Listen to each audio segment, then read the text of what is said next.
훈련, 정보자산 보호를 위한 핵심 직무, 보안 엔지니어링. 이번 시간에는 침해 사고 대응과 후속 조치 방법에 대해 알아보고 IT 재해복구 대책을 수립하고 체계를 개선하는 절차를 살펴보도록 하겠습니다. 또한 정보자산 지킴이 보안면과 함께 사고 발생 시 후속 조치하는 방법과 시험 계획을 수립하는 과정에 대해 확인해 보겠습니다. 자, 그럼 준비되셨나요?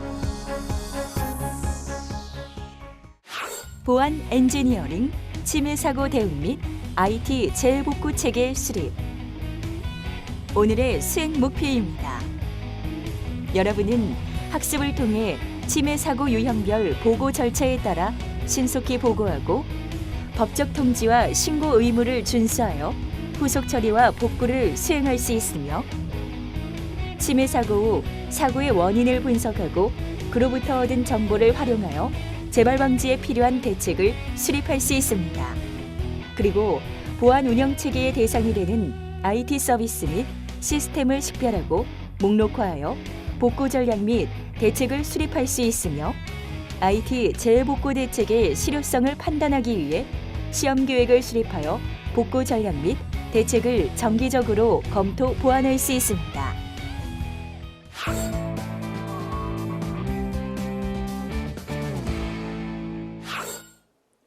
대한민국의 모든 정보 보안이 이루어지는 그날까지 여러분과 함께 보안 엔지니어링에 대해 알아볼 정보보안 지킴이 아나운서 박다은입니다. 이번 시간에는 여러분과 함께 침해 사고 대응 및 IT 재해복구 체계 수립에 대해 알아보기 위해 이대범 강사님을 자리에 모셨습니다. 강사님, 안녕하세요. 안녕하세요.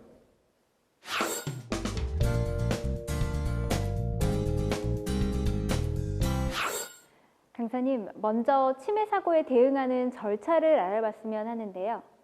네, 침해 사고는 사고 발생 시점부터 초기 대응을 시작하여서 평시 운영 상태로 복구해야 되고 해당 운영 방식을 개선하기까지의 과정 전체를 포함합니다. 그리고 침해 사고에 대한 대응 절차는 정보 자산을 기준으로 작성되고 자산의 종류와 중요도, 그다음에 복구 목표 등에 따라서 그 시행 내용이 상이할 수 있습니다. 네, 그렇다면 각 절차에서 수행해야 하는 업무는 어떤 것들이 있나요? 네, 각 절차별로 수행해야 될 업무는 침해 사고 대응 내용에 대해서 우선 파악을 해야 되는데요. 일반적으로는 수행되는 침해 사고에 대한 수행 내용으로는 조직의 규모와 업무 범위, 그리고 업무 수준, 자산의 보안적인 특성에 따라서 대응 내용이 사용해야 할 수 있습니다. 그래서 먼저 평시 운영 시에 대해서 경영 목표 달성을 위해서 조직에서 운영 중인 각종 서비스와 업무 상태의 보안 요구사항을 만족하고 있는지 확인해야 되고요. 그리고 사고 탐지 시에는 사고의 인지 그리고 종류를 판단하는 과정으로 침해 사고의 발생 여부를 확인하고 침해 사고의 종류 여부를 확인합니다. 그리고 사고 대응 과정으로는 평시 운영 상태로서의 복구 목표를 목표로 하고 침해 사고로부터 자산을 회복시키는 일체 활동을 사고 대응 과정이라고 말할 수 있습니다. 그리고 사고 분석 단계에서는 평시 운영 상태의 문제점을 확인하는 데 목표를 두는데 침해 사고의 발생 경로나 발생 원인, 위협에 대한 전반적인 분석을 하게 됩니다. 그리고 보고서 작성 시에는 침해 사고에 대한 이력 보관을 목적으로 해서 침해 사고 전반에 대한 후속 조치를 기록하게 합니다. 그렇군요. 그럼 본격적으로 침해 사고에 대응하는 방법을 알아보겠습니다. 침해 사고가 발생하면 관계자들에게 보고를 해야 할 것 같은데요. 어떤가요? 네, 맞습니다. 침해 사고 발생 시에 보고 절차에 따라서 신속하게 보고하고 법적 통지와 신고 의무를 준수해야 됩니다. 다음으로 침해 사고 발생 상황을 신속하게 보고해야 되는데요.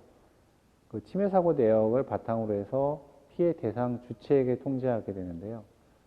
침해 사고 대상이 되고 있는 자산의 성격을 먼저 조사하고 자산 성격을 바탕으로 관계 법령을 조사합니다. 이어서 보안 운영 체계에서 수립된 침해 사고 대응 절차에 따라서 처리, 복구하는 방법에 대해서도 설명 부탁드립니다. 네, 먼저 보안 운영 체계에서 수립된 침해 사고 대응 절차를 먼저 확인합니다.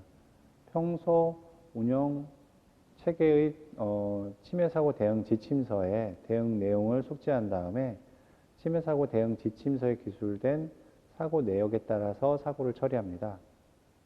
그리고 침해 사고 대응 절차에 따라서 처리하고 복구하는데 평소 침해 사고 대응 절차서에 기술된 복구 방법을 먼저 숙지하고 숙지된 내용을 바탕으로 복구 대상을 식별합니다. 그리고 복구 대상의 복구 가능성을 검토한 다음에 복구 방식을 결정하고요. 그리고 해당 자산을 복구하게 됩니다. 네, 강사님 잘 알겠습니다. 네, 지금까지 침해 사고 대응에 대해 알아봤습니다. 배운 내용을 다시 한번 확인해 보겠습니다. 침해 사고는 사고 발생 시점부터 초기 대응을 시작하여 평시 운영 상태로 복구하며 해당 운영 방식을 개선하기까지의 과정 전체를 포함합니다. 침해 사고가 발생된 침해 사고에 대한 일시, 대상, 사고 경위, 향후 조치 계획 등을 전달해야 하며 전달 대상자에 따라 보고, 통지, 신고로 구분합니다.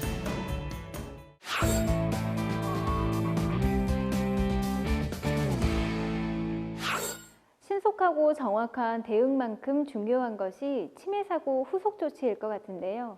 강사님, 침해 사고 후속 조치를 위해서는 어떤 것들을 알아야 할까요? 네, 우선 보안 침해 사고가 어떤 영향을 미쳤는지 영향 범위를 파악해 볼 필요가 있습니다. 보안 침해 사고의 영향 범위라는 것은 보안 침해 사고 발생 시에 침해받은 자산의 복구 범위를 결정하기 위해서 조사되는 업무 범위이고요. 침해받은 자산에 대해 조사뿐만 아니라 해당 자산을 바탕으로 수행되는 전체 업무와 이와 관계된 이해 관계자들 전체를 조사하는 것입니다. 네, 그렇군요. 그럼 영향 범위 안에 있는 담당자들 또는 관리자들이 포함되는 건가요? 그렇지 않습니다. 보안 침해 사고에 대한 이해 관계자들은 따로 조사가 필요합니다. 그리고 보안 침해 사고에 대한 이해 관계자 범위는 보안 침해 사고에 대한 이해 관계자의 최소 다음을 포함하며 조직의 규모, 복잡성, 수준에 따라서 이해 관계자는 상회할 수도 있습니다. 사고 원인에 대한 분석은 어떤 과정으로 이루어지나요? 네, 먼저 보안 관련 침해 사고의 종결 여부를 먼저 확인하는데요. 침해 사고의 범위를 먼저 확인하고 침해 사고의 대상 자산을 확인합니다. 그리고 침해 사고 자산의 손실 또는 피해 정도의 지속 여부를 확인한 다음에 자산에 대한 잔존 위협을 조사합니다. 그리고 나서 종결된 침해 사고의 발생 원인도 분석하게 되는데 침해 사고 대상 자산을 먼저 확인하고 발생에 대한 위협을 조사합니다. 네, 분석 결과가 나왔다면 보고를 해야 하잖아요. 누구에게 보고를 해야 할까요? 네, 보고를 하기 위해서는 침해 사고에 대한 이해 관계자를 먼저 조사해야 됩니다. 그리고 조사된 이해 관계자에게 침해 사고 내역을 보고합니다. 침해 사고 분석과 보고를 통해서 얻은 정보를 이용해서 재발 방지 대책을 수립해야 할 텐데요. 재발 방지 대책 어떻게 수립되나요?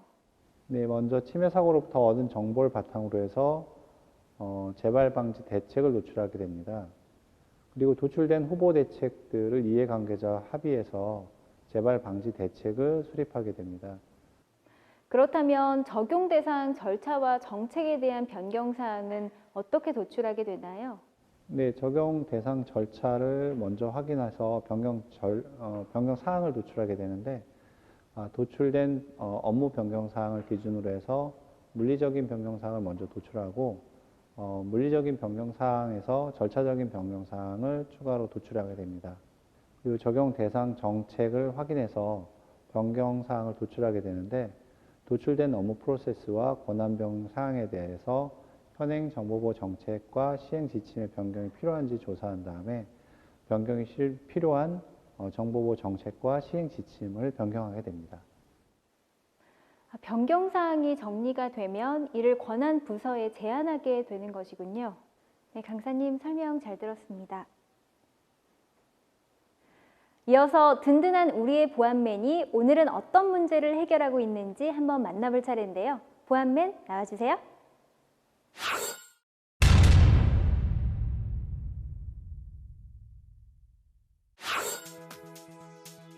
보안맨, 오늘은 표정이 사뭇 비장한데요. 대체 무슨 일이죠? 아하, 어제 있었던 시스템실 화재 사고를 조사하러 왔군요. 우리의 보안맨, 화재 사고 후속 조치를 위해 꼼꼼히 살펴보는데요.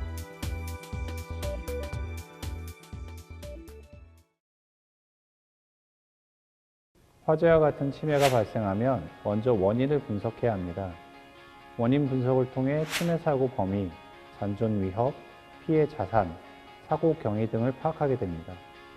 원인 분석이 완료되면 피해 자산과 관련된 이해 관계자를 파악하고 피해 정도를 확인합니다. 이후 재발 방지 대책을 수립합니다. 침해 사고에 따른 침해 사고 범위, 사고 경위, 취약점 등을 파악하여 후보 대책을 수립하고 후보 대책 중 고려사항을 따져서 최종 대책을 수립하게 됩니다. 아하, 건물 노후화에 의한 전력선 노후화가 문제였군요. 가능한 대책이 있나요, 보안맨? 배선 교체를 하거나 정보 시스템을 재배치하는 방법을 생각해내는 보안맨. 배선 교체는 건물주의 협조가 필요하겠고 정보 시스템 재배치를 하자면 추가 사무실 임대가 필요하겠군요. 우리의 보안맨, 후보 대책을 포함해 재발 방지 대책을 수립합니다. 같은 사고가 두 번 다시 일어나선 안 되겠죠? 꼼꼼한 우리의 보안맨, 오늘도 임무 완료.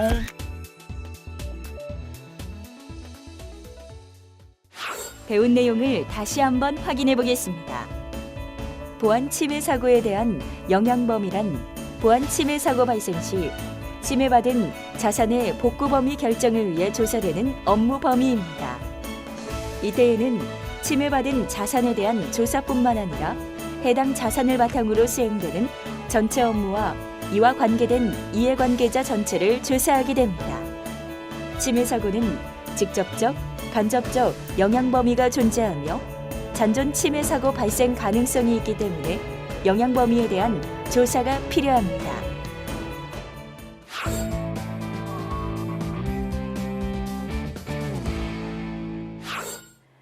네, 강사님, 이번에는 IT 재해 복구를 위한 대책을 수립해 볼 텐데요.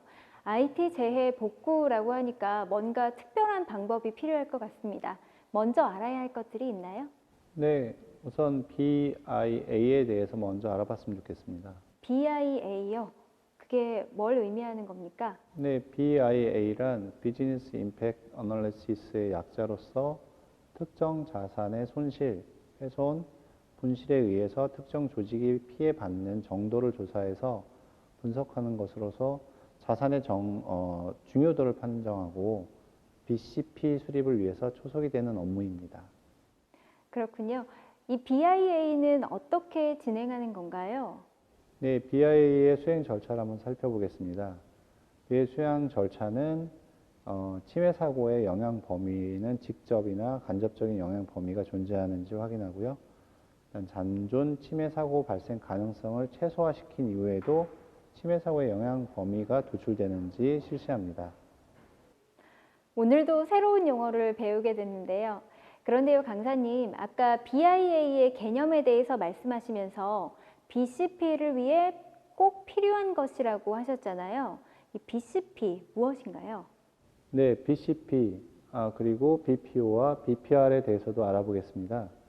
우선 BCP란 비즈니스 컨티뉴티 플랜의 약자로서 각종 재해나 장애, 재난으로부터 위기 관리를 기반으로 재해복구, 업무복구, 재개, 비상계획 등의 비즈니스 연속성을 보장하는 체계라고 할 수 있습니다. 그러면 BCP는 어떤 과정을 통해서 이루어지는지도 설명 부탁드립니다. 네, BCP는 6단계의 수행 절차를 거치게 됩니다. 우선 1단계는 프로젝트 계획 수립 단계입니다. 그래서 BCP에 대한 관리 계획을 수립하고 프로젝트를 구성하고 갭 분석을 합니다. 2단계는 위험 분석, 그다음 평가 단계입니다. 재위험 요소를 식별하고 재 손실을 최소화하는 방안을 준비합니다. 그리고 3단계는 업무 평가, 업무 영향 평가를 하는 단계에 있는데요. 재해 영향력 측정과 복구 우선순위를 부여하는 단계입니다. 네 번째는 복구 전략 개발 단계인데요. 대체 업무 복구 운영 전략을 설정합니다. 다섯 번째는 인식과 훈련 단계이고요. 이 내용은 재해인식 프로그램을 개발해서 이행하고 관리, 수행을 위한 기술을 향상시키는 단계입니다. 마지막 여섯 번째는 비상연락체계 구성 단계인데요. 비상사태 시의 처리, 실행, 평가, 모의 훈련을 하는 단계입니다. 조금 어렵지만 또 그만큼 중요한 개념들에 대해서 알게 된 것 같은데요. 강사님, 그러면 IT 재해 복구 대책은 어떻게 수립하게 될까요? 먼저 조직의 핵심 IT 서비스 업무와 시스템을 먼저 식별하고요. 목록화해야 됩니다. 우선 조직의 전체 IT 서비스를 먼저 조사해야 되는데 조직에서 운영 중인 전체 자산을 먼저 조사한 뒤에 그 자산에서 논리적인 자산을 도출하고요. 그 다음에 논리적인 자산에서 IT 서비스 자산을 도출한 다음에 IT 서비스 자산에 대해서 서비스 목적을 도출합니다. 그리고 조사된 전체 IT 서비스에서 핵심 IT 서비스를 조사하는데 도출된 IT 서비스에 대해서 서비스 목적을 바탕으로 해당 서비스의 중요도를 먼저 판결한 다음에 판정된 서비스의 중요도를 바탕으로 서비스의 우선순위를 결정합니다. 그리고 그 우선순위를 바탕으로 핵심 IT 서비스 여부를 판정하는 것입니다. 꼼꼼한 조사를 바탕으로 목록화를 해야겠네요. 목록화의 다음 단계는 무엇인가요? 네, 그 목록화에 의해서 식별된 핵심 IT 서비스와 시스템의 복구 목표 시간과 복구 시점을 정의합니다. 복구 시점과 완료 기준을 정하니까 이 복구 목표가 분명해지는 것 같은데요. 이어서 설명 부탁드립니다. 네, IT 서비스하고 시스템에 대한 복구 목표 시간을 정의하는데 최종 복구 상태에 도달하기 위한 시간과 비용을 도출합니다. 그리고 도출된 시간과 비용을 바탕으로 해서 예상 복구 목표 시간을 도출한 다음에 그 방법을 바탕으로 해서 장애가 발생했을 시 복구 목표에 대한 달성 여부를 시험해 봅니다. 시험으로 인해서 도출된 결과를 바탕으로 해서 기술입된 예상 복구 목표 시간과의 타당성을 비교하고 검증합니다. 예상 복구 목표 시간이 적합한 경우에는 기술입된 예상 복구 목표 시간을 최종 복구 목표 시간으로 변경해서 산정합니다. 만일 예상 복구 목표 시간이 부적합할 경우에는 복구 목표 시간을 변경해야 됩니다. 복구 목표 시간과 복구 시점이 결정이 되었다면 이제 복구 전략을 세울 차례인 것 같은데요. 네, 그렇습니다. 그러기 위해서는 먼저 정의된 복구 목표 시간하고 복구 시점을 달성할 수 있는 복구 전략을 도출하게 해야 되는데요. 도용된 복구 전략에 따라서 복구 대책을 수립해야 되는데 자산의 운영 형태를 먼저 조사하고 조사된 운영 형태를 바탕으로 해서 복구 기술을 조사합니다. 복구 기술을 상호 비교해서 장단점을 확인한 다음에 그걸 기반으로 해서 최종 복구 기술을 선정하고 복구 절차를 수립합니다. 그리고 책임 관리자에게 책임 있는 관리를 교육하게 됩니다. 네, 강사님 잘 알겠습니다. 네, 지금까지 IT 재해복구 대책 수립에 대해 알아봤습니다. 배운 내용을 다시 한번 확인해 보겠습니다. BIA는 특정 자산의 손실, 훼손, 분실에 의해 특정 조직이 피해받는 정도를 조사하여 분석하는 것으로 자산의 중요도를 판정하고 BCP 수립을 위한 초석이 되는 업무입니다. BCP는 프로젝트 계획 수립, 위험 분석, 평가, 업무 영향 평가, 복구 전략 개발, 인식 및 훈련, 비상 연락 체계 구성의 수행 절차를 거치게 됩니다.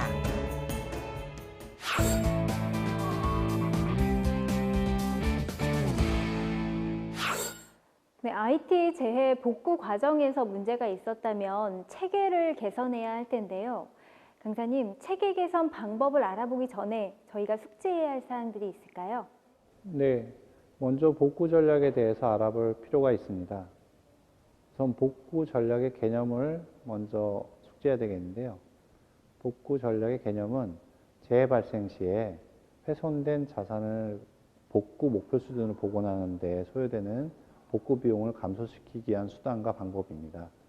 그리고 비용 대비 효과에 대한 효율성을 기반으로 재해복구에 대한 가이드라인을 제시하는 것입니다.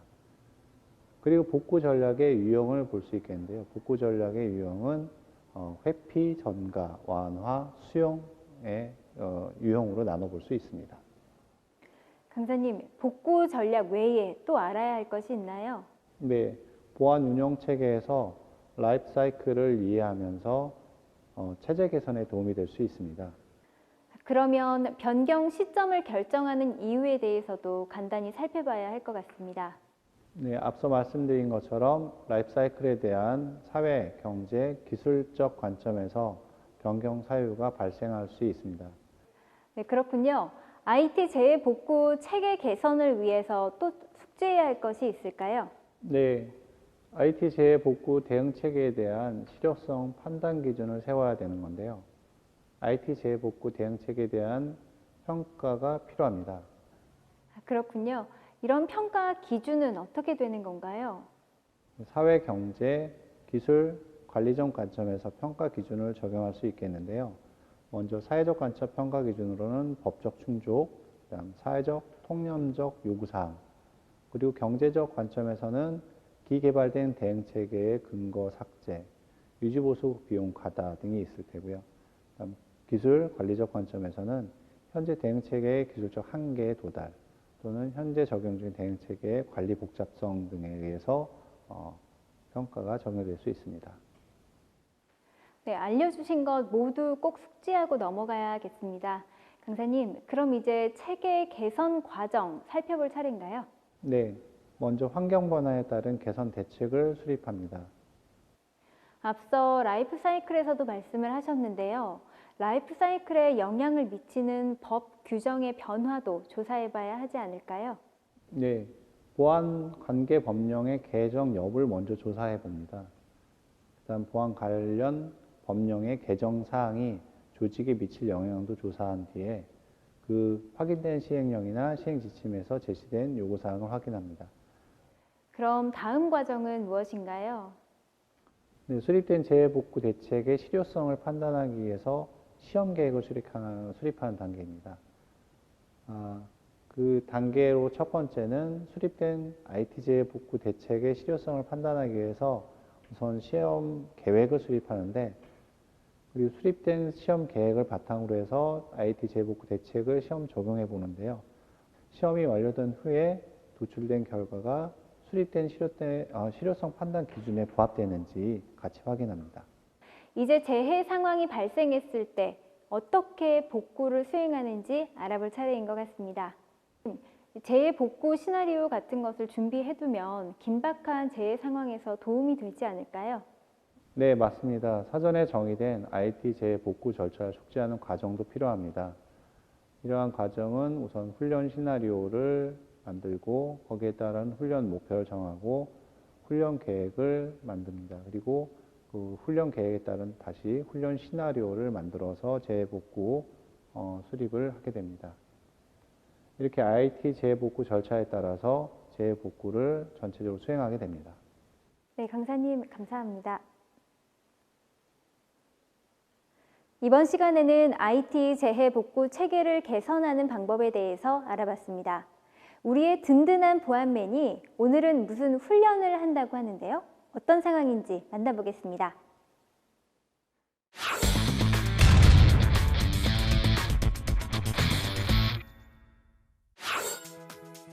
오늘도 열심히 일하는 우리의 보안맨. 벽에 무언가를 붙이고 있는데요.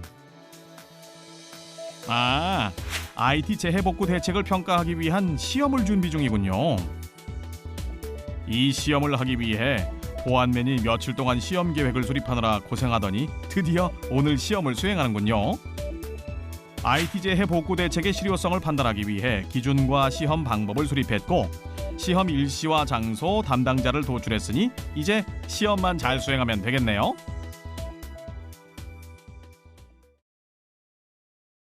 수립된 IT 재해복구 대책의 실효성을 판단하기 위해서는 시험 계획을 수립해야 됩니다. 시험 일시와 장소, 담당자를 도출하고 수립된 시험 계획을 바탕으로 IT 재해복구 대책을 시험합니다. 시험 결과는 대책이 실효성 판단 기준에 부합하는지 않을 경우 문제점을 파악하고 문제점의 근본적인 원인을 규명해야 됩니다. 자, 그럼 시험 현장을 한번 볼까요? 정보보안팀 김대리와 박대리, 재해복구 대책을 제대로 수행할 수 있는지 확인합니다. 재난 사실의 전 임직원 전파 완료 시간은 20분으로 백업은 30분 이내로 세워놓았는데요. 가능할까요? 전담 인력 부족으로 부적합 판정이 납니다. 아쉽네요. 전담 인력이 한두 명만 더 있었더라면 적합이 되었을 텐데요. 확인된 문제점에 대한 근본적인 원인을 파악해봅니다. 여기서 좌절할 보안맨이 아니죠. 시험 결과를 반영할 수 있도록 복구 전략 및 대책을 검토해봅니다. 좋습니다. 우리의 보안맨, 오늘도 미션 완료! 배운 내용을 다시 한번 확인해 보겠습니다. 복구 전략이란 재해 발생 시 훼손된 자산을 복구 목표 수준으로 보관하는 데 소요되는 복구 비용을 감소시키기 위한 수단 및 방법을 말합니다. 기존 적용 중인 IT 재해복구 대응 체계가 사회, 문화, 법, 정치적인 요구 사항을 충족하는지에 대한 검증 요구 사항이 발생하거나 사회, 경제가 발전하면서 과거에 개발된 IT 재해복구 대응 체계 개발 근거가 사라지거나 퇴색되어 현재의 IT 재해복구 대응 체계가 유명무실한 경우가 발생할 수 있어 IT 재해복구 대응 체계의 실효성에 대해 평가를 해야 합니다.